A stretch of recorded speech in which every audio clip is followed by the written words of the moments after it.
Hello everyone. Today I am going to show you a simple experiment on floating compass. For this we need the bowl of water and small piece of magnet and the foam board or the thick paper like this. So what I am going to do is I am going to stick a magnet on the foam board like this and make sure that the magnet has two directions, the south and north. The north should face the upwards like this. So I use the glue and paste the magnet like this.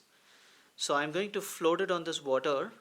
So whatever the direction, if I float it, automatically it turns and shows the which is north side. In order to show you the reference, I have the compass here.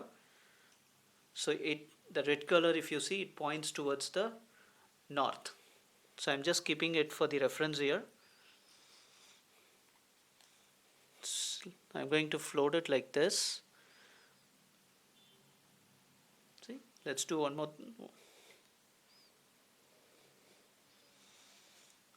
It automatically turns and points the north side. So you can see the compass here for the reference.